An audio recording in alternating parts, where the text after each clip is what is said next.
कैलासवासी doctor VD. Patil तथा काकाजी आणि त्यांच्या सुविध पत्नी कैलासवासी सौ सरोजिनी विश्वनाथ पाटील तथा काकीजी यांच्या पवित्र स्मृतीस विनम्र अभिवादन।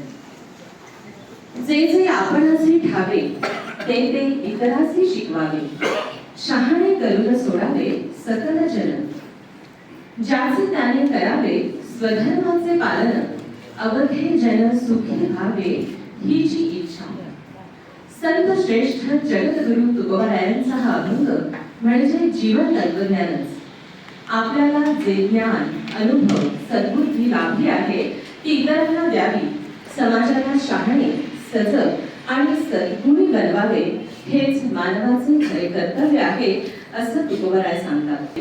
आजच्या थोर विभूतींपैकीच एक म्हणजे थोर शिक्षण महर्षी आदरणीय कैलासवासी डॉक्टर वी.डी. पाटील तथा काकाजी। धर्मशास्त्रकारांनी उपेक्षित ठेवलेल्या भारतीय स्त्रीच्या विकासाला आवश्यक शिक्षणाची गरज व राष्ट्रहितासाठी ग्रामीण शिक्षणाचे महत्त्व जाणून स्त्री शिक्षण आणि ग्रामीण शिक्षण या क्षेत्रात उत्तुंग कामगिरी आदरणीय डॉक्टर वी.डी. पाटील तथा काकाजी यांनी केली आहे। त्यांच्या या उदात्त कार्यात त्यांना त्यांच्या सुविद्य पत्नी आदरणीय कैलासवासी सौ सरोजिनी विश्वनाथ पाटील तथा काकीजी यांचे बहुमूल्य बहुजन हिताय ज्ञानपीठ म्हणजेच करवीर नगरीतील ताराराणी विद्यापीठ। या विद्यापीठास आदरणीय काकाजींनी अनेक स्तुत्य परंपरा रुजवल्या। याच परंपरेतील एक महत्त्वपूर्ण परंपरा म्हणजे तुकाराम बीज। तुकाराम बीजेच्या निमित्ताने आजवर अनेक नामवंत वक्त्यांनी आपली विचार पुष्पे या ठिकाणी गुंफली आहेत आणि आजचे विचार पुष्प गुंफण्यासाठी आपले सन्माननीय अतिथी संत साहित्याचे अभ्यासक प्रभावी वक्ते म्हणून सुपरिचित असणारे माननीय प्राध्यापक जी.पी. माळी सर, माजी मराठी विभाग प्रमुख के.एम.सी. महाविद्यालय कोल्हापूर हे या ठिकाणी उपस्थित आहेत। तेव्हा संस्थेच्या वतीने मी माननीय प्राध्यापक डॉक्टर जी.पी. माळी सर यांचे मनपूर्वक स्वागत करते। माननीय डॉक्टर क्रांतिकुमार पाटील साहेब, उपाध्यक्ष माननीय डॉक्टर एस.एन. पवार साहेब, संस्थेचे सन्माननीय विश्वस्त, विविध पदाधिकारी, विविध शाखा प्रमुख, माजी मुख्याध्यापक, माजी शिक्षक, निमंत्रित, पत्रकार, सर्व सेवक वृंद, उपस्थित सर्वच मान्यवर, आपल्या सर्वांचे संस्थेतर्फे पुनश्च एकदा मनपूर्वक हार्दिक स्वागत। बोलावा विठ्ठल, पाहावा विठ्ठल, करावा विठ्ठल जीवभाव। तुका म्हणे देह भारिला विठ्ठले, काम क्रोधे केले घडविते। चित्तात सदैव विठ्ठल असावा असा भक्तिपूर्ण उपदेश करणारे तुकोबाराय समाजाला कर्मवाद व यज्ञवादाकडे वळवतात। आपल्या दैनंदिन व्यवहारात विठ्ठल असावा असे सांगून नैतिकतेचा पुरस्कार करतात। काम क्रोध हे दोष घालून आपले काम चोख व प्रेमपूर्वक करावे असे निक्षून सांगणारे संत शिरोमणी तुकोबाराय कालही व आजही आपल्यासाठी वंदनीय आहेत। अशा जगद्गुरु संत श्रेष्ठ तुकाराम महाराजांच्या प्रतिमा पूजनाने कार्यक्रमाची सुरुवात करूया। मी सन्माननीय प्रमुख अतिथीला विनंती करते की आपण संत तुकाराम महाराजांच्या प्रतिमेचे पूजन करावे।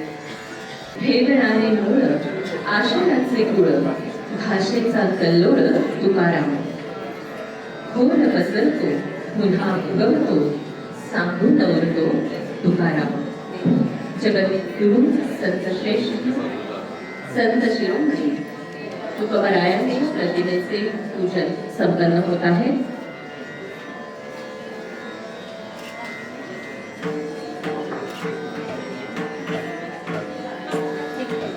आजच्या तुकाराम बीज कार्यक्रमाच्या निमित्ताने उपस्थित कार्यक्रमाचे प्रमुख अतिथी माननीय प्राध्यापक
संत तुकाराम या विषयावर विषय विवेचन करण्यासाठी माननीय प्राध्यापक डॉक्टर जी.पी. माळी सर, माजी मराठी विभाग प्रमुख KMC कॉलेज कोल्हापूर हे आपल्याला लाभले आहेत.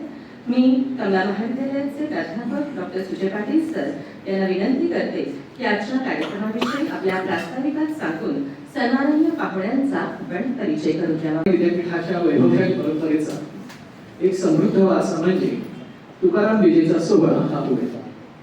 ताराराणी विद्यापीठ कोल्हापूर व मौनी विद्यापीठ गारगोटीचे संस्थापक अध्यक्ष पॅलेसेस डॉक्टर V.T. पाटील तथा परमपूज्य काकाजी यांचे घराणे मुळातच वारकरी संप्रदायाचा संस्कार जपणारे घराणे होते. हरिनाम सप्ताह व पंढरीची वारी हा त्यांच्या घराण्याचा कुळाचार होता. हा वारकरी संप्रदायाचा वसाहती वारसा ताराराणी विद्यापीठातील प्रत्येक विद्यार्थिनी, शिक्षक व पालक यांना मिळावा तुकाराम महाराजांच्या अभंगातील प्रबोधनाच्या विचारांचा जागर समाज मनावर व्हावा, संस्कार व्हावा म्हणून काकाजींनी ताराराणी विद्यापीठामध्ये संत तुकाराम बीज सोहळा सुरू केला. मला सांगायला आनंद आणि अभिमान वाटतो की देहू आणि आळंदीनंतर गेली 40 वर्ष अव्याहतपणे तुकाराम बीज सोहळा साजरी करणारी ताराराणी विद्यापीठ ही महाराष्ट्रातील एकमेव शिक्षण संस्था आहे. ताराराणी विद्यापीठाच्या या व्यासपीठावरून महाराष्ट्रातील संत साहित्याच्या नामवंत अशा अभ्यासक, संशोधक आणि विचारवंतांनी संत तुकाराम महाराज यांच्या अलौकिक अशा शब्द सामर्थ्याचा, कवित्वाचा, वैचारिक आंदोलनाचा आणि पुरोगामित्वाचा शोध घेण्याचा यशस्वीपणे प्रयत्न केलेला आहे. यामध्ये doctor Yuva Pathan, doctor Nirmal Kumar Phadkule, doctor A H Salunkhe, doctor Ashok Kamat, पाणा कुलकर्णी, डॉक्टर हेडी नामदासर, डॉक्टर उदयलाल नसीरावरकर अशी एक वैभवशाली विचारवंतांची परंपरा इथं आपल्याला नोंदवता येईल. याच वैचारिक परंपरेशी नाते असलेले आजचे वक्ते प्राचार्य डॉक्टर जी.पी. माळी सर हे होते. ज्ञान, चारित्र्य, भाषा प्रभुत्व, वक्तृत्व अशा गुणसंपदेच्या जोरावर शिक्षणाचा व संस्काराचा ध्वज आपल्या परीने खांद्यावर उचलून धरणारे आजचे वक्ते माझे गुरुवर्य डॉक्टर जी.पी. माळी सर हे कन्नड मातृभाषिक असले तरी मराठी भाषेचे उत्तम जाणकार आणि ज्ञानोपासक आहेत. 1980 ते 85 या कालावधीमध्ये ज्योती कॉलेज बेळगाव तर 1985 ते 2017 या कालावधीत यशवंतराव चव्हाण केएमसी कॉलेज कोल्हापूर येथे मराठी विषयाचे प्राध्यापक व प्रमुख म्हणून त्यांनी काम पाहिलेले आहे. या दरम्यान 2004 ते 2006 केएमसी कॉलेजचे प्राचार्य तर 2010 ते 2013 या कालावधीत राजश्री शाहू कला व वाणिज्य महाविद्यालय रुकडी येथे प्राचार्य म्हणून त्यांनी जबाबदारी सांभाळली आहे. रणजित देसाई यांच्या साहित्याचा समग्रलक्ष्य अभ्यास हे त्यांचे प्रबंध लेखन बहुमोल असे आहे. त्यांच्या मार्गदर्शनाखाली अनेक विद्यार्थ्यांनी एम.फिल आणि पीएचडीची पदवी संपादन केली आहे. वाचन, लेखन व संपादन हा सरांच्या आस्थेचा विषय असल्यामुळेच माळी सरांची 12 पुस्तके प्रकाशित आहेत. तर ज्येष्ठ समाजवादी कार्यकर्ते व अभिनेते निळू फुले यांच्या जीवनचरित्रावरील निळाई हे त्यांचं संपादन अत्यंत महत्त्वपूर्ण असे आहे. तसेच कोल्हापूरची शतमानपत्रे, स्मृतिगंध, सुगंध ही त्यांची पुस्तके विशेष लक्ष वेधली अशी आहे. शेतकरी, कष्टकरी, शेतमजूर यांच्याशी पहिल्यापासूनच आत्मीय ओढ असल्यामुळे शेतकरी कामगार पक्ष व भारतीय कम्युनिस्ट पक्षातील चळवळीतील कार्यकर्त्यांच्या व्यक्तिमत्वाविषयी सरांनी केलेले लेखन आज देखील एक सामाजिक संदर्भ म्हणून उपयुक्त ठरत आहे. त्यांच्या ग्रंथ संपदेला 11 पुरस्कार लाभलेले आहेत. तर कोल्हापूर जिल्हा वीरशैव लिंगायत माळी समाजाने त्यांना जीवनगौरव पुरस्कार देऊन नुकताच सन्मानित केलेले आहे. सेवानिवृत्तीनंतर देखील माळी सर साहित्यिक उपक्रम, साहित्य संमेलने, व्याख्याने हा आपला निजध्यास मानतात. साहित्य विषयक उत्सवात नेहमीच आनंदाने हजेरी लावतात. अशा उपक्रमांना वैचारिक पाठबळ देतात. याच पार्श्वभूमीवर प्रबोधनकार संत तुकाराम या विषयावर विचार मांडण्यासाठी प्रमुख पाहुणे म्हणून ते आज आम्हाला लाभलेले आहेत. असा याचा आम्हाला विशेष आनंद होत आहे. धन्यवाद. संत वाङ्मयाचा गाढा अभ्यास, विचारांची सखोलता आणि वक्तृत्वातील ओजस्विता याचा सुरेख संगम म्हणजे आजचे आपले प्रमुख अतिथी आदरणीय डॉक्टर जी.पी. माळी सर. मी संस्थेचे कार्यकारी अध्यक्ष माननीय डॉक्टर कांतिकुमार पाटील साहेब आपल्याला विनंती करते की त्यांनी माननीय सन्माननीय प्रमुख पाहुणे आदरणीय डॉक्टर जी.पी. माळी सरांचे पुष्पगुच्छ देऊन स्वागत करावे.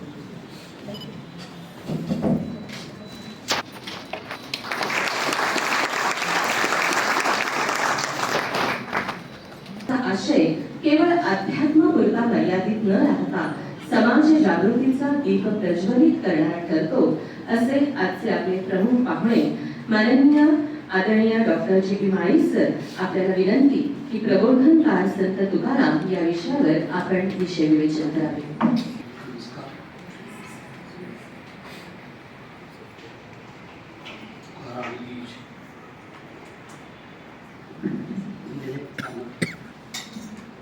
आयोजित केलेल्या या कार्यक्रमास उपस्थित असलेले आम्ही ज्यांना प्राचार्यांचे प्राचार्य म्हणतो ते आदरणीय कांतिकुमार पाटील, संस्थेचे उपाध्यक्ष एस एन पवार सर, समोर उपस्थित असलेले माझे सर्वात जुने मित्र ज्योती कॉलेज बेळगाव येथील माझे सहकारी आणि या महाविद्यालयाचे माजी प्राचार्य doctor GB. Patil sir, Danve बंधू महाविद्यालयाच्या प्राचार्य मुलेकर मॅडम, माझे प्रिय विद्यार्थी डॉक्टर सुजय पाटील, नेताजी पवार, आमचे गाववाले अध्यापक जयश्रीराव सावंत आणि इतर सर्व उपस्थित बंधू आणि भगिनी, आझादने वातावरण निर्मिती केलेली आहे. भावपूर्ण वातावरणामध्ये खेळ मांडला. आता वक्तृत्वाचा खेळ मांडायची जबाबदारी माझ्यावर आहे.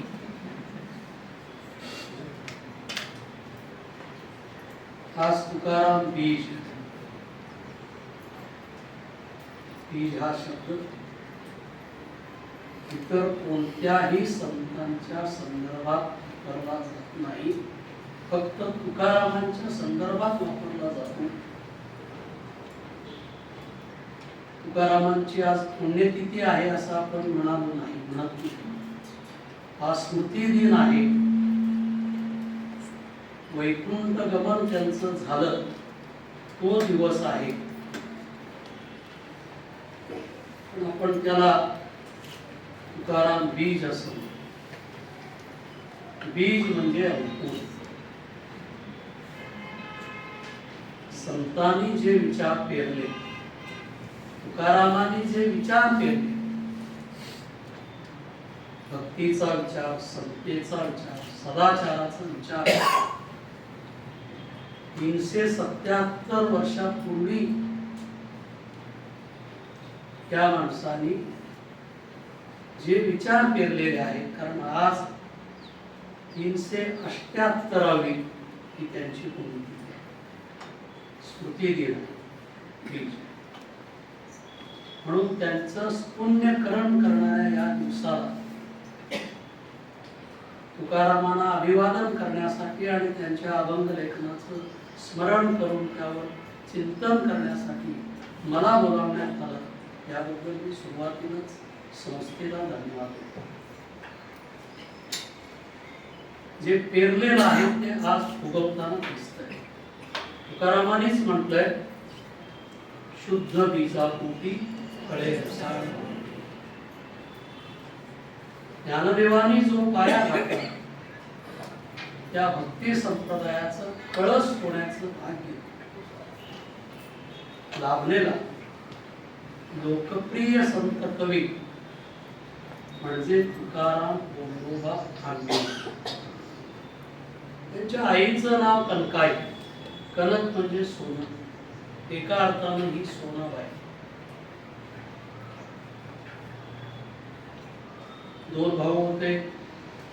मोठा सावजी, धाकटा कानोबा. मोठा विभक्त झाला, विद्यार्थीला गेला, दुसऱ्याने संसार केला.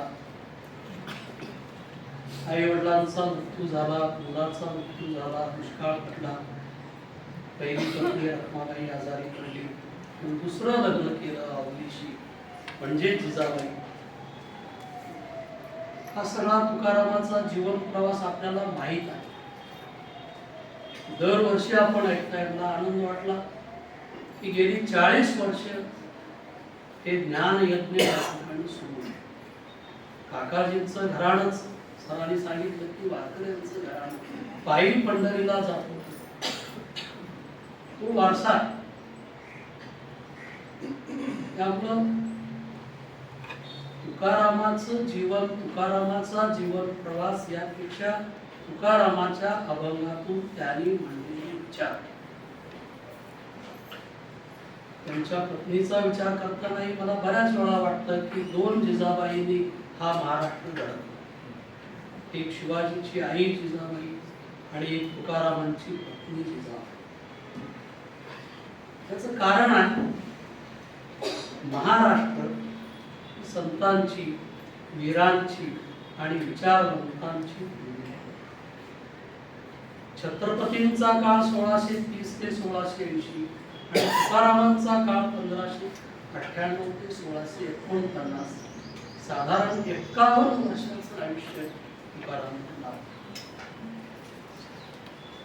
महाराष्ट्राच्या या संत साहित्याच्या इतिहासामध्ये नाथ संप्रदाय, महानुभाव संप्रदाय, वारकरी संप्रदाय, समर्थ संप्रदाय, दत्त संप्रदाय असे प्रमुख संप्रदाय झाले.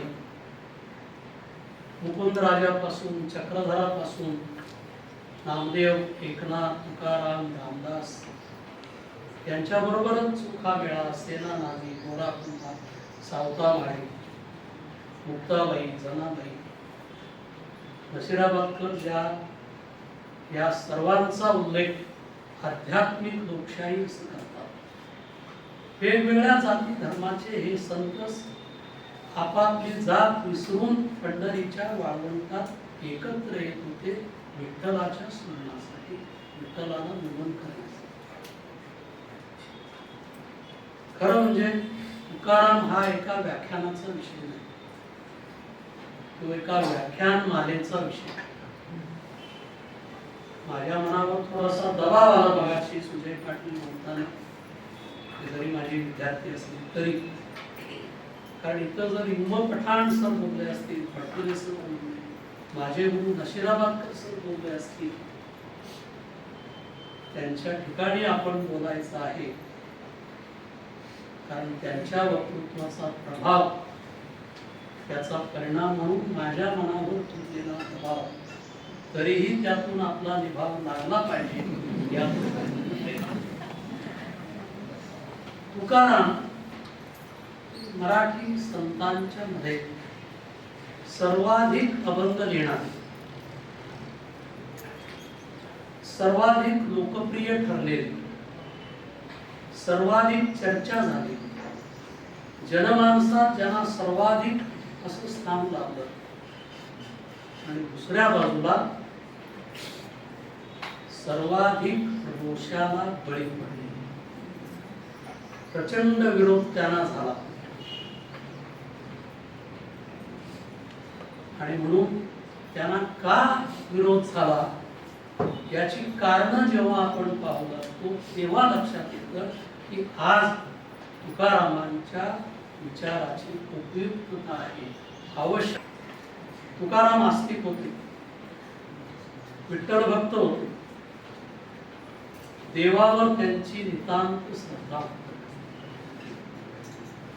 पण तो देव कसा, कुठं, याच्याविषयी त्यांची काही मत होती. सर्वांना माहिती आहे, जे का रंजले गांजले त्यासी म्हणे पुढे, तोची साधू ओळखावा देव तुझे. देव कुठं आहे, कशा स्वरूपात आहे, ते तुकारामांनी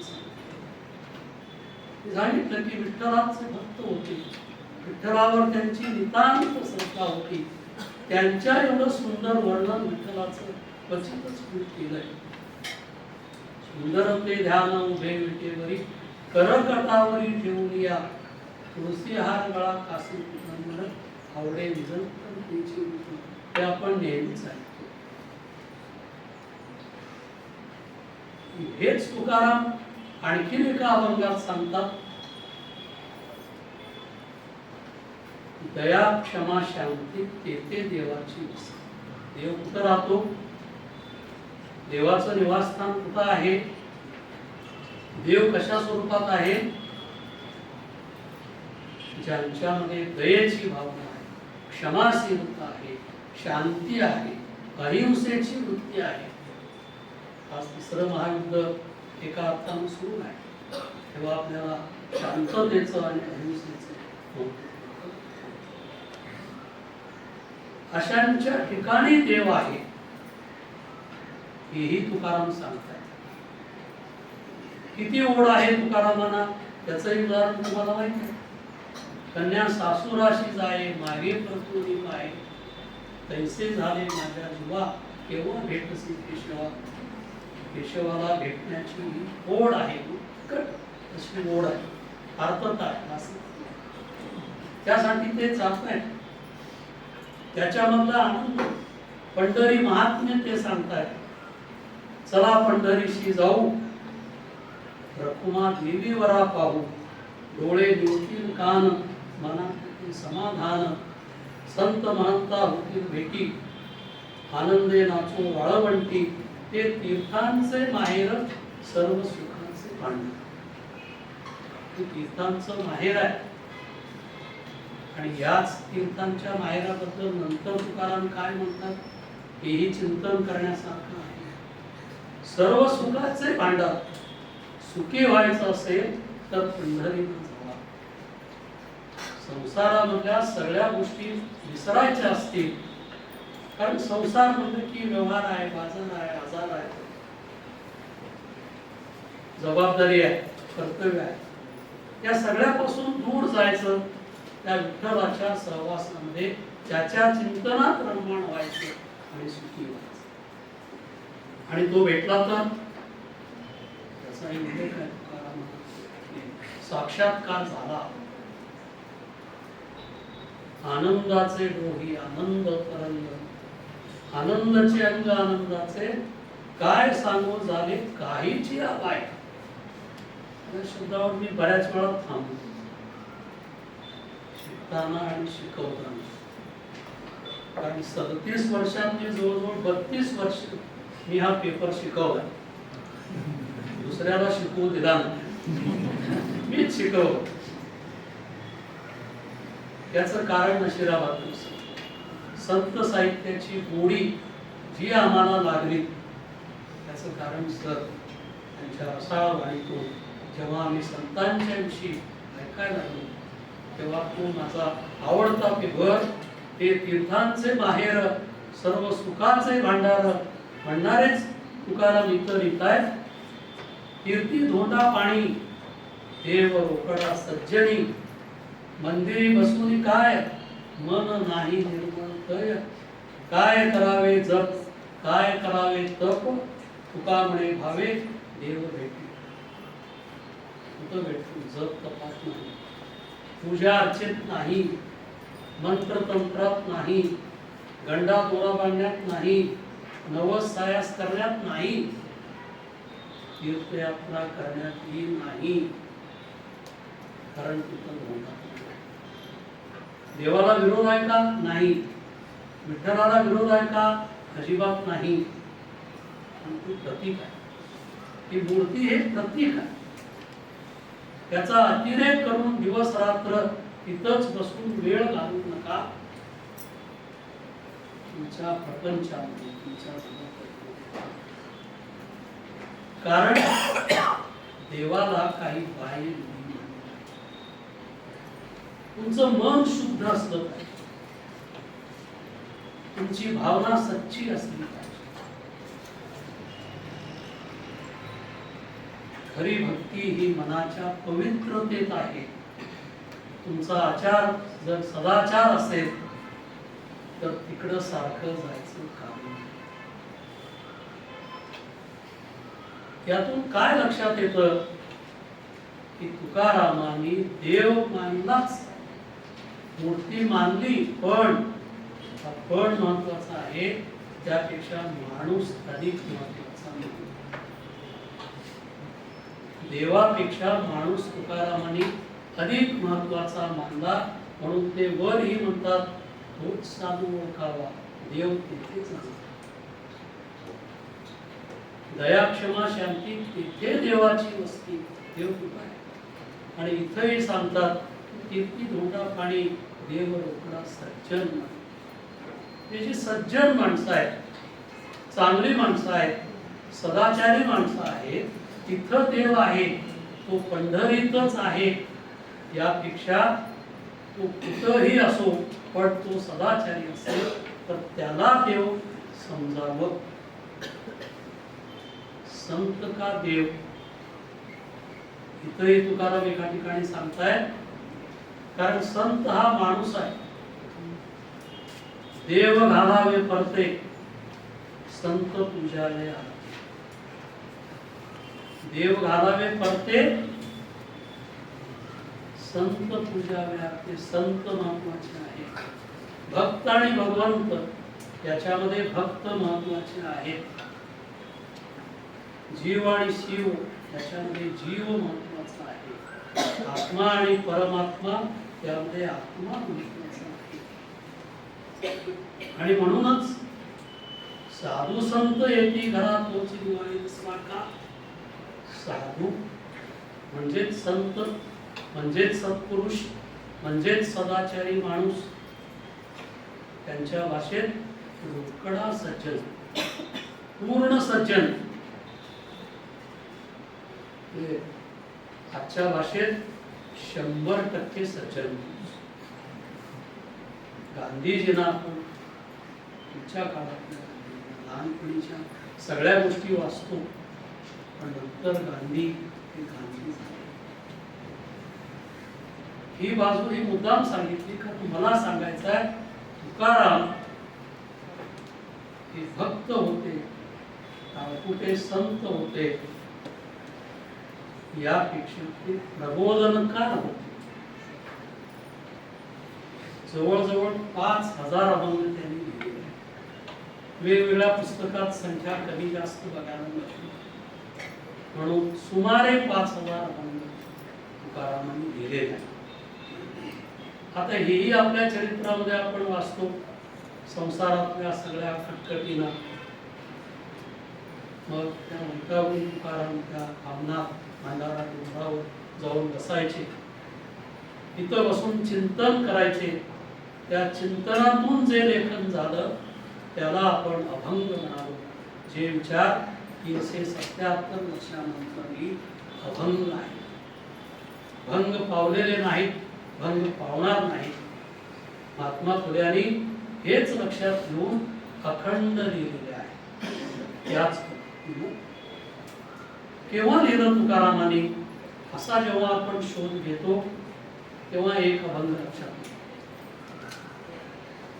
अंतरीचे धावे स्वभावे बाहेरी, आवरिता परी आवरेना.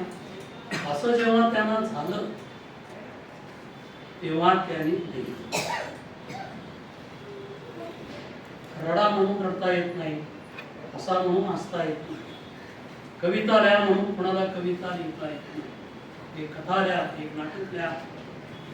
दानवे मॅडम तर भरपूर लिहितात. परवा एकदम 4 पुस्तकांचं प्रकाशन.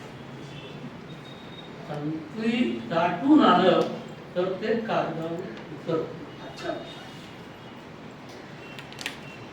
वर्सवर्थने हे सांगितलं, the spontaneous overflow of powerful feelings. उत्कट भावनेचा उत्स्फूर्त उद्रेक म्हणजे काव्य, अशी वर्सवर्थ व्याख्या. ते दाटून येते, लिहिल्याशिवाय राहत नाही तेव्हा माणूस लिहितो, रडल्याशिवाय राहत नाही तेव्हा माणूस. म्हणून बाबा बोरकर एकदा विद्यापीठात एका कार्यक्रमात म्हणाले, आम्ही MA असताना, मी कविता लिहित नाही.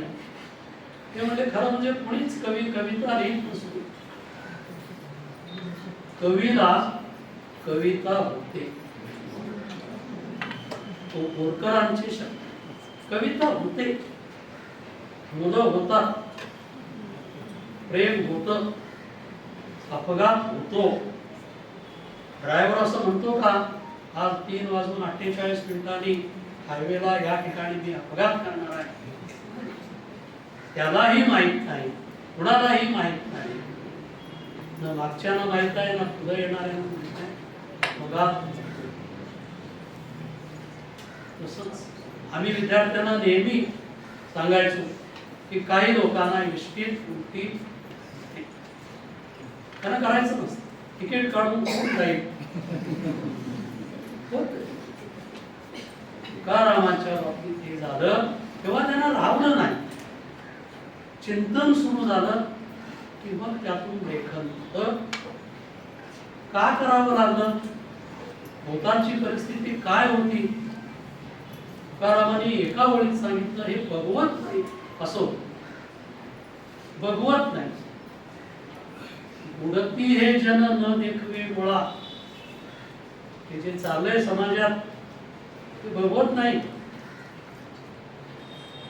आणि ज्या माणसाला समाजाबद्दल आदर असतो, आपुलकी असते, जिव्हाळा असतो, आत्मीयता असते, कळवळा असतो, तुकाराम असे होते कारण ते समाज सुधारक होते आणि लोक शिक्षक होते. मगाशी ज्या गोष्टी सांगितल्या त्या सगळ्या गोष्टींना तेव्हा पूत आलेला होता. कर्मकांडांचा अतिरेक चाललेला होता.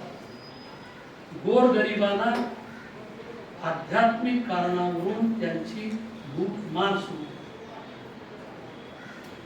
अशा काळात जे तुकाराम भावना प्रधान भक्त होते आणि परखड समाज सुधारक होते, त्यांनी अशा वेळेला ते चांगलं आहे, ते योग्य आहे, सत त्याचा पुरस्कार केला आणि जे असत त्याचा तिरस्कार केला, त्याला विरोध केला.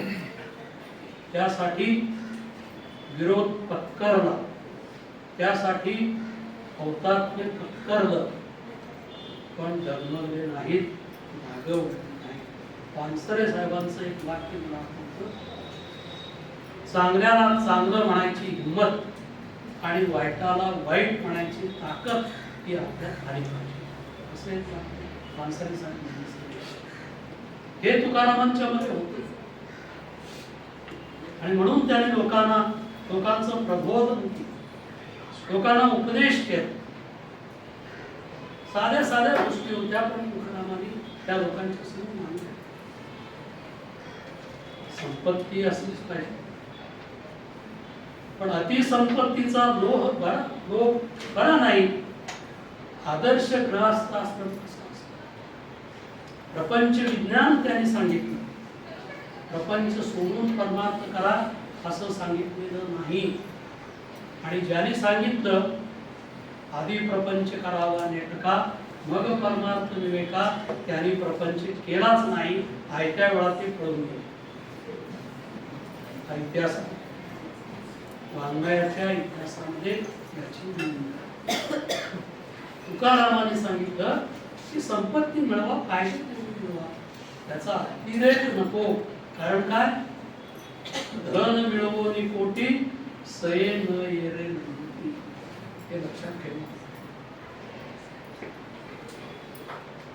धन देवाचे, देह देवाचे, धन कुबेराचे, ते मनुष्याचे काय नाही. जे आहे तोपर्यंत आहे.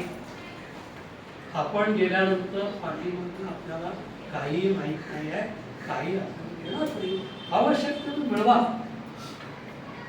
प्रपंचाला आवश्यक आहे तेवढंच मिळवा. अति वाईट आहे. अति हे कोणत्याही बाबतीतलं वाईट आहे. स्वयंपाकात मीठ पाहिजे आहे, पण अति झालं तर, तिखट पाहिजे आहे, अति झालं तर, कोणतीही गोष्ट मर्यादेत असेल तर ती चवदार होते, आणि जर अति झाल्यास स्वयंपाक बिघडतो. हे सूत्रांनी सांगितलं. कसे मिळवावेत तोही अभंग आपल्याला माहिती आहे. धन उत्तम व्यवहार आहे. सरळ मार्गाने, योग्य मार्गाने संपत्ती मिळवा. रोज वृत्तपत्रामध्ये आपण वाचतो दान दुप्पटच्या आशेवर. किती मिळवायचं? 15 लाखाची लाच घेताना अमुक अमुक यांना अटक. 100-200 ठीक आहे, ही नको आहे. पण रोग जडलेलाच आहे. हा संसर्गजन्य रोग आहे, सगळीकडे झालाय. 15 लाखाची, 20 लाखाची. त्यामुळं जोडून या धन उत्तम व्यवहार करा, चांगलं आणि लोकांशी चांगलं वागा. समोरच्या लोकांशी चांगलं वागा. मनाने प्रसन्न राहा, म्हणजे सगळं व्यवस्थित होईल. मन करारे प्रसन्न सर्व सिद्धीचे कारण. तुमचं मन हे जर प्रसन्न असेल, मनाला स्वास्थ्य असेल,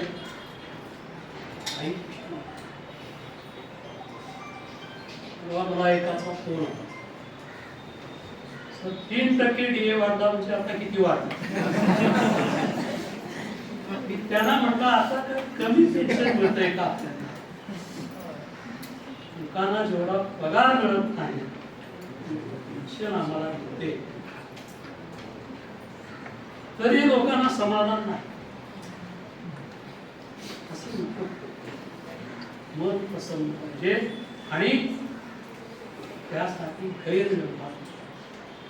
नको त्या गोष्टी करू नका, चुकीचं सांगू नका, भ्रष्ट मार्गाने जाऊ नका, खोटं सांगून काहीतरी करू नका. विकेल तेथे विका, माती नाव घेऊन नका. तुकाराम म्हणले हे सगळीकडे चालणार नाही. विकेल तिथं विका लावा. त्यांना काही साधू माणूस असे काही लोक भेटले, त्यांना सांगितलं असं चालणार नाही, माती नाव घेऊन विका. पण समाजामध्ये दंभ आहे, ढोंग आहे, उच्च निश्चित आहे, घोळसटपणा आहे, स्वार्थी वृत्ती आहे, अनिष्ट रूढी आणि परंपरा आहेत, अंधश्रद्धा आहेत, कर्मकांड आहेत, देव भोळेपणा आहे.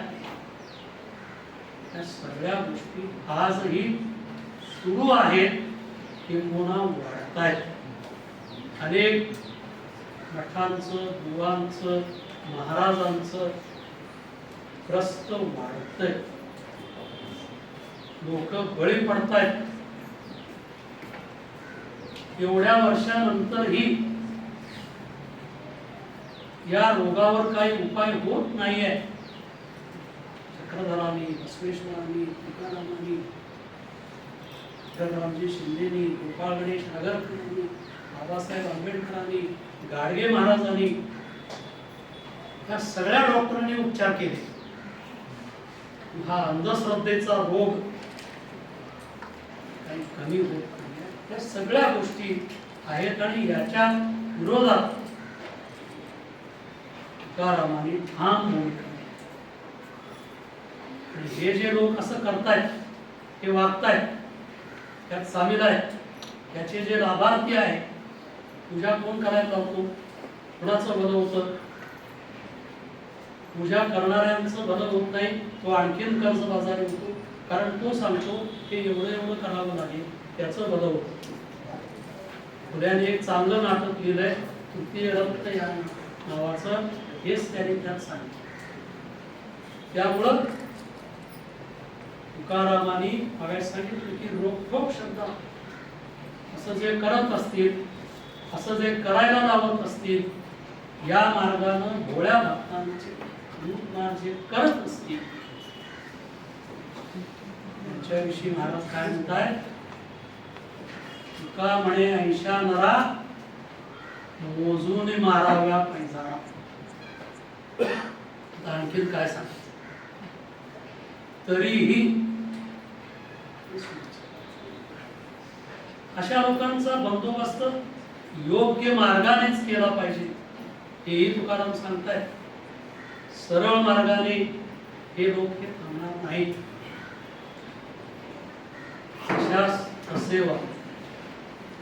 तुकारामांनी तेव्हाच सांगितलंय की काही गोष्टी तुम्हाला जर सुधारायच्या असतील, समाज सुधारायचा असेल, तर तुम्हाला काही वेळा जशास तसंच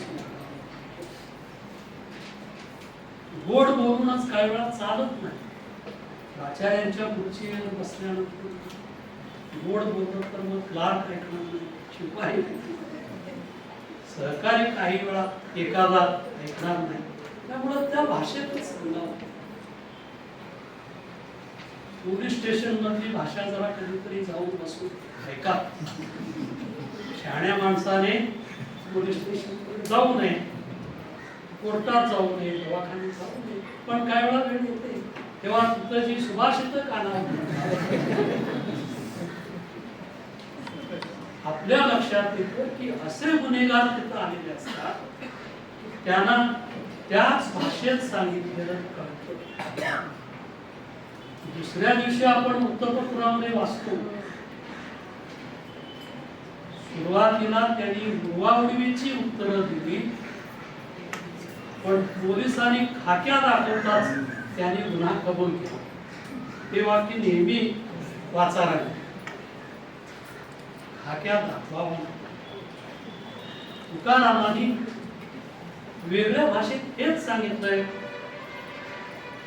पाया झाला नारू तेथे बांधला कापुरू, नाही तेथे दिव्याचे काम.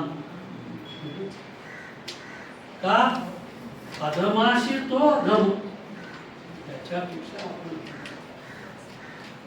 म्हणजे त्या गुन्हेगाराला वठणीवर आणण्याची शक्ती त्या PSI मध्ये असली पाहिजे ना. माझ्यासारखा माणूस मग कशाला PSI? ज्यांना देहशी लाभलेली आहे आणि जे संतांचे विचार वगैरे तिथं चालत नाही. रात्री 12-1 नंतर काही आवाज पोलीस स्टेशनच्या परिसरात लागतात. दुसऱ्या दिवशी पेपरमध्ये येतं अधिक तपास चालू आहे. म्हणजे काय? तिथं जाऊन जावे त्यांच्या मनुष्या तेव्हा कळेल. कधी गेलो नाही, नाहीतर गैरसमज. तुकारामाने सांगितलं पाया झाला नारू तिथं कापूर नाही चालणार. देवाऱ्यावरी विंचू आला, देवपूजा नाव त्याला, तर मग त्याला येथे पैजारीचे काम. त्याला कशाने मारायचं? त्याच्यानेच का? अधमाशी तो अधम ते झालं. म्हणून जी मंडळी त्या काळात देवभक्तीचा बाजार मांडून बसली, बऱ्याच ठिकाणी एवढंच असतं, हे करणार असतं, ही पूजा का विषय कुणी ठरवलं? हे दरपत्र कुणी ठरवलं? आणि हे केल्यानंतर आपलं बरं होतं का? गाडगे महाराजांनी एवढं सांगितलं नाही, तुकारामाने तेव्हाच सांगितलं. तुकाराम म्हणताय टिळा टोपी घालून माळा म्हणते आम्ही साधू. असे लोक येत आहेत, दारोदारी फिरतायत. असे काही महाराज आता कोठडीत आहेत हे आपल्याला माहिती आहे. आणि काय काय केलं त्यांचे पराक्रम वृत्तपत्रामध्ये आपण वाचतो. हे कसे लोक आहेत? दया धर्म चित्ती नाही ते जाणावे ढोंगी आहेत, पोट भरू आहेत, ऐक खाऊ आहेत. देवाच्या नावानं पोट भरतात, कष्ट करत नाही. बसवेश्वरांनी सुद्धा हे सांगितलंय की दक्षिणा देणं हे चुकीचं आहे. हे बसवेश्वरांच्या एका कन्नड वचनात आहे. तर माझी मातृभाषा कन्नड असल्यामुळे मला तेही बऱ्याच वेळा ऐकायला वाचायला हेच सांगितलं. कलियुगी घरोघरी संत झाले फार झाले. प्रयोग कुठलं? वीतभरी पोटासाठी हिंडती दारोदार असतेच. स्वतःला साधू मानतात. साधू कोणाला म्हणतात? साधू. 6 शत्रू, 6 अवगुण, 6 दुर्गुण, ज्याला षड रिपू म्हणतात. काम, क्रोध, मद, मोह, मत्सर आणि माया. हे ज्यांनी धुवून टाकलेले आहेत. त्याचा परिणाम कसा होतो? एकनाथ महाराजांनी विंचू मध्ये सांगितलं. विंचू चावल्यासारखं काय सांगितलं ना, कुछ कुछ होता है. विंचू चावल्यावर काय होतं? मला चावलं. ते खरं म्हणजे साधू. खरं सांगायचं तर ते संधी साधू असतात. त्यांना तुकाराम. त्याचं कारण आहे तुकारामांना समाजाबद्दल, समाजाचं हित व्हावं, समाजाचं भलं व्हावं, ही परंपरा ज्ञानेश्वरांच्या पासूनची आहे. ज्ञानेश्वरांनी जे कसायदान मांडले, ज्ञानेश्वरांच्या मनाचा मोठेपणा तिथं दिसतो. विश्वव्यापक मानवतावाद सांगणारा संत म्हणजे ज्ञानेश्वर. ज्ञान आणि ईश्वर असा संगम म्हणजे ज्ञानेश्वर. विदितांचे किमीर जावो विश्व स्वधर्म सूर्य पाव, जो जे वांछील तो ते राहो. शेवटचा शब्द महत्वाचा आहे, प्राणी जात. ज्ञानेश्वर असं म्हणाले नाहीत की माझ्या महाराष्ट्रातली माणसं सुखी, माझ्या भारतातली माणसं सुखी, माझ्या आशिया खंडातली माणसं सुखी. आणि माणसासह पाकिस्तानसह सगळ्या जगातले लोकच नव्हे तर प्राणी मात्र सुद्धा सगळे जीव जंतू सुद्धा सुखी व्हावेत, सर्वांचं भलं व्हावं, सर्वांचं कल्याण व्हावं, हा नाथ आणि वारकरी संप्रदायाचा संदेश तुकारामांच्या त्यापैकी. आणि हे भेदाभेद न करता, उच्च नीचता न मानता, चातुर्य आणि व्यवस्था चुकीची आहे. भेदाभेद भ्रम अमंगळ, अमंगळ चुकीचा आहे. का? विष्णुमय जग वैष्णवाचा धर्म आहे. आपण सर्वांनी गुण्यागोविंदाने पाहिलं. सदाचारानं वागलं पाहिजे, नैतिकता असली पाहिजे, चारित्र्य संपन्नता असली पाहिजे. परावया नारी प्रभूंनाही समान. परनिंदा करू नका. परद्रव्य, परस्त्री याच्याविषयी उच्च भाव असला पाहिजे. परस्त्री माते समान म्हणा तुकारामांनी सांगितलं. आणि यासाठी पुढं एक पोल त्यांनी लिहिली की संतांच्या वचनावर विश्वास ठेवा, श्रद्धा ठेवा, त्यानुसार वागा.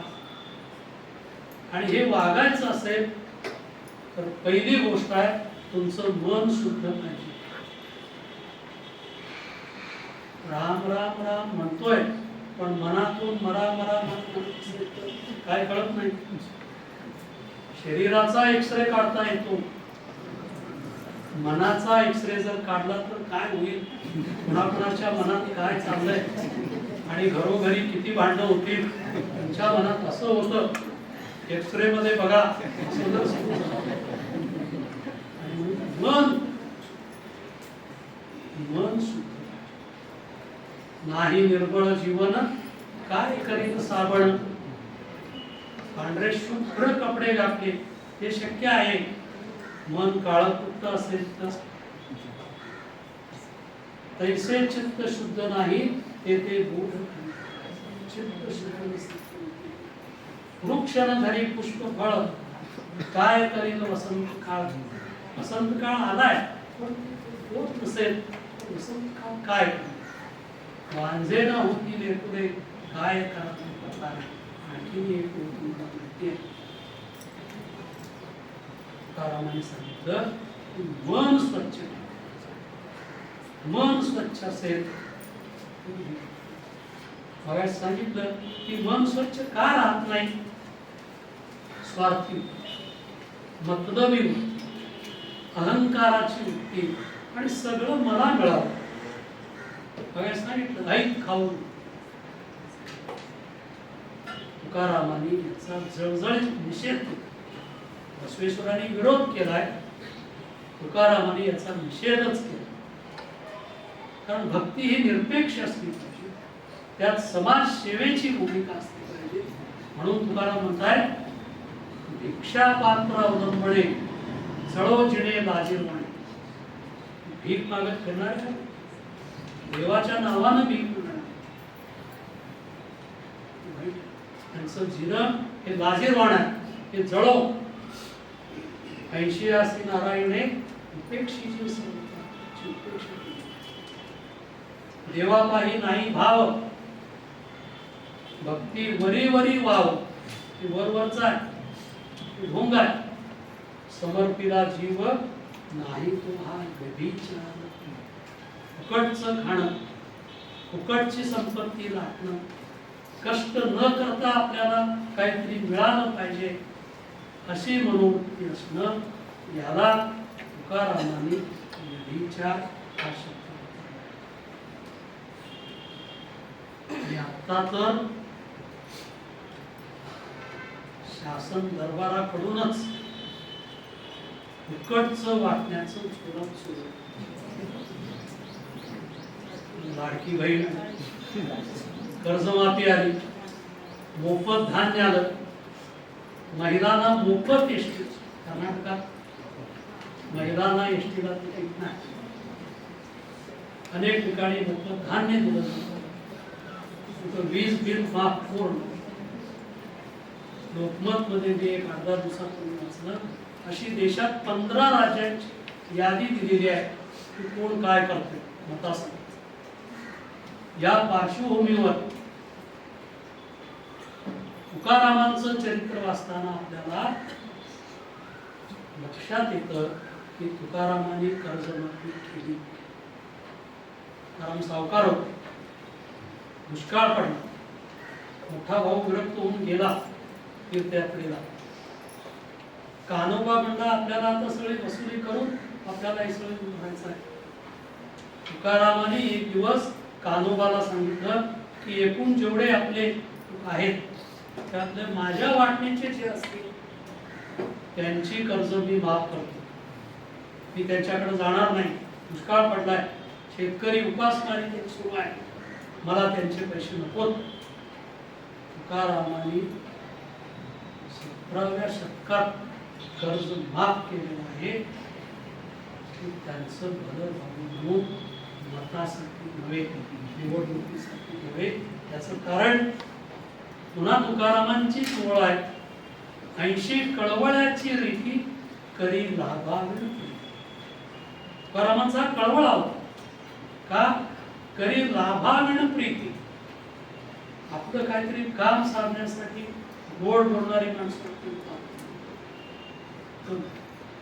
लाभाविण प्रीती करणारा लिहिताना त्या लिहिणाऱ्या तुकारामांचं सामर्थ्य काय होतं. शेवटी शब्द सुचले पाहिजे. शिवाजीराव भोसलेंना शब्द प्रभू आपले सरांचं तेच. तुकारामाने हेच सांगितलं, काय आहे माझ्याकडे. मला बरेच लोक विचारतात, बेळगावून आला तेव्हा तुमच्याकडे काय होतं. 5 वर्षानंतर जे आलो मी म्हणलं 150 पुस्तकं. मी येताना काय आणलं बेळगावून, 900 रुपये कर्ज आणि 150 पुस्तकं. आनंद कशाचा, 150 पुस्तकं. तुकारामांनी सांगितलं, आम्हा घरी धन शब्दांची जरूर नाही, शब्दच महत्वाचे. हे शब्दरूपी धन घरात काय काय वस्तू आहे आम्ही बघत नाही. पुस्तक जे मस्तक घडवतं त्यांच्या समोर नतमस्तक व्हावं असं वाटतं. अशी पुस्तकं किती आहेत, ग्रंथ किती आहेत. शब्दांची जर यत्न करू, शब्दचे आमच्या जीवाचे जीवन, शब्दे वाटून धन. शब्दांचं धन जनाला वाटायचं आहे. शब्दांच्या माध्यमातून सुसंवाद साधायचा आहे, लोकांचं प्रबोधन करायचं आहे, समाजाला उपदेश करायचा आहे, चांगला माणूस घडवायचा आहे. कुणाला चांगला माणूस म्हणायचा, सत्पुरुष कुणाला म्हणायचं, संत कुणाला म्हणायचं.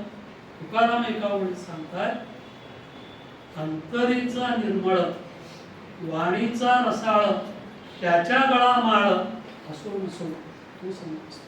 गळ्यात माळ घातल्यावर तो संत होत नाही. खरा वारकरी गळ्यात माळच घालतो असं नाही, पण तो कडवा विठ्ठल म्हणतो.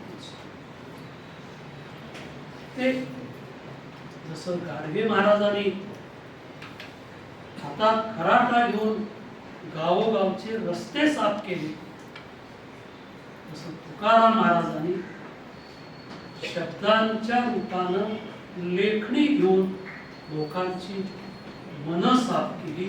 जी मन दूषित झाली, जी मन कलुषित झालेली होती, ती मन साफ. यासाठी जीवन निष्ठा, असाध्य असं या जगात काय नाही. ईशाना वाटलं होतं की कधीच आपलं राज्य जाणार नाही. तुकारामांनी सांगितलं, असाध्य ते साध्य करीत, कारण अभ्यास तुका म्हणे. प्रत्येक सगळे आपण शिक्षक आहोत. अभ्यास अभ्यास केला होता म्हणून आपण शिक्षक झालो. आता विद्यार्थ्यांचा अभ्यास घेणं, त्याचा आपण ध्यास घेणं हे आपलं कर्तव्य आहे. आणि म्हणून निश्चयाचे बळ, तुका म्हणे तेची फळ, ते निश्चय केला पाहिजे. जो निश्चय मदन नागपूरजींनी केला ना पहिल्या दिवशी 11वीला प्रवेश घेतल्यानंतर प्राचार्य बी ए पाटलांच्याकडे जाऊन सरांना सांगितलं की सर मी बोर्डात येणार. घरी येऊन आई वडिलांना सांगितलं मी बोर्डात येणार.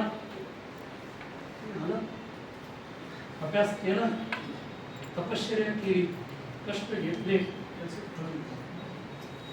आणि म्हणून तुकाराम हे शिक्षकांचे शिक्षक. मी सुरुवातीला म्हणालो क्रांतिकुमार पाटील सर आम्हा सर्व प्राचार्यांच्या दृष्टीनं सेवेत असलेल्या आणि निवृत्त झालेल्या ते प्राचार्यांचे प्राचार्य आहेत. आम्हाला मार्गदर्शन त्यांचं. तुकाराम हे शिक्षकांचे शिक्षक आहेत. तुकारामांनीच एका ठिकाणी म्हटलंय, माझी या जातीचे मज भेटू. मला आज बरं वाटलं, आनंद वाटला, समाधान वाटलं, कारण समोर सगळे शिक्षक. माझी या जातीचे मज भेटू, माझ्या जातीचे आपण सर्व आहात. तुमची आमची जात एक आहे, ही शिक्षकाची जात. तुमची आमची आडनावं वेगळे, कागदोपत्री जातीचा धर्माचा उल्लेख आहे, पण खरी आपली जात आहे आपण शिक्षक आहोत. एक पवित्र अशा प्रकारच्या विषय. आणि म्हणून तुकारामांनी जे सांगितलंय, मगाशी मी म्हणालो की हे सगळं प्रचंड 5000 अभंग लिहिलेले आहेत. व्याख्यानमाला घ्या, हे गागर में सागर अशा पद्धतीनं मी मांडायचं प्रयत्न. मी आज जे सांगितलं प्रबोधनाच्या दृष्टीनं हा ट्रेलर आहे. पिक्चर कुणाला गप्पा सरदारांचं संत वाङ्मयाची सामाजिक परिस्थिती नावाचं फार चांगलं पुस्तक. नशिराबाद करण सरांचा वाङ्मयाचा इतिहास आहे, अना देशपांड्यांचा वाङ्मयाचा इतिहास आहे, सदानंद मोरेंचं तुकाराम दर्शन पुस्तक आहे. विद्रोही तुकाराम तर आहेच. महाराष्ट्रातल्या प्रत्येक व्यक्तीने सगळा तुकाराम वाचावाच, पण विद्रोही तुकाराम या पुस्तकाचे पारायण करावे. कारण खरा तुकाराम आम्हाला पहिल्यांदाच कळाला पारंपरिक तुकारामाच्या चरित्रामध्ये. पुरंदरेंनी ज्या पद्धतीनं शिवाजी महाराजांच्या चरित्राविषयी लिहिलं, तसाच प्रकार काही लोकांनी केलाय.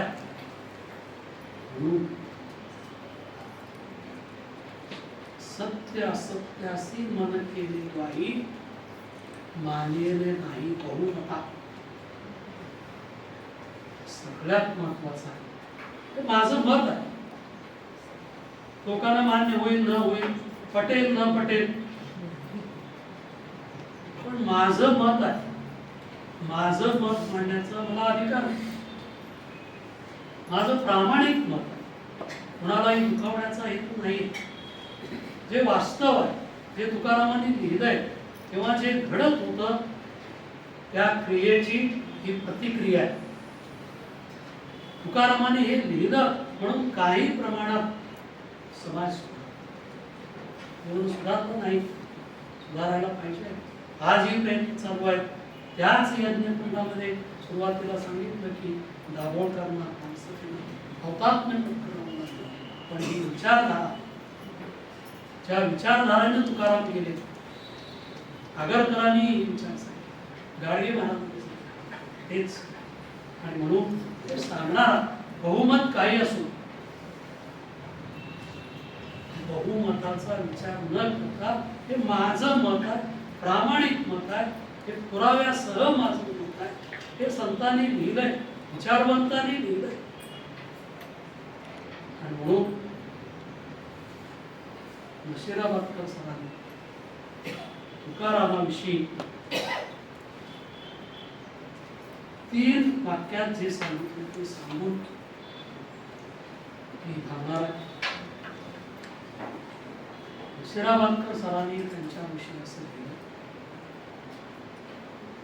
रंजले गांजलेल्यांना पोटाशी धरून प्रेम आणि वात्सल्याची उधळण करणारा, प्रसंगी कठोर आणि परखड बनून जीवन भाष्य करणारा,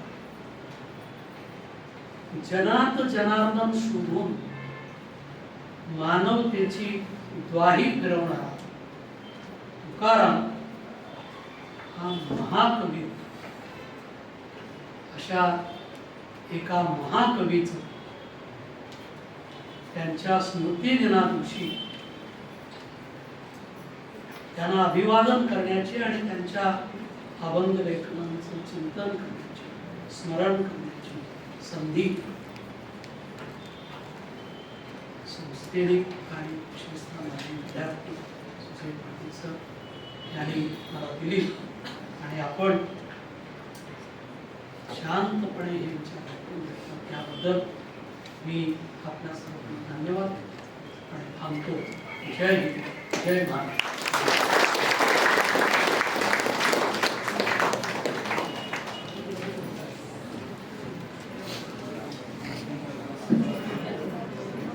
धन्यवाद सर.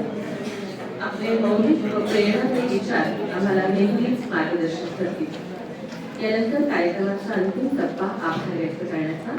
आभार व्यक्त करत आहेत तुषाराजा हायस्कूलच्या सहाय्यक शिक्षिका सर सुधाराणी पाटील मॅडम.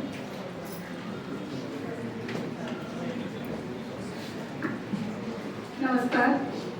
महाराष्ट्राच्या हृदयात अभंग रूपाने स्थिरावून प्रबोधन करणारे जगद्गुरु संत तुकाराम महाराज यांना आजच्या दिनी विनम्र अभिवादन. ताराराणी विद्यापीठात प्रतिवर्षी साजऱ्या होणाऱ्या तुकाराम जयंती सोहळ्याच्या निमित्ताने आजचे विचारपुष्प गुंफण्यासाठी माननीय डॉक्टर जी.टी. माही सर, माजी मराठी विभाग प्रमुख, KMC कॉलेज कोल्हापूर हे उपस्थित राहिले व सरांनी महाराजांचे विचार हे केवळ आध्यात्मिक नसून ते अत्यंत प्रबोधनकारी, व्यावहारिक व सामाजिक परिवर्तनावर भर देणारे होते असे सांगितले. सर, आपण संस्थेच्या विनंतीस मान देऊन या ठिकाणी उपस्थित राहिला आपले मी संस्थेच्या वतीने मनपूर्वक आभार मानते. तसेच संस्थेचे कार्यकारी अध्यक्ष माननीय डॉक्टर क्रांतिकुमार पाटील साहेब, उपाध्यक्ष माननीय डॉक्टर S.N. पवार साहेब यांचेही मनपूर्वक आभार.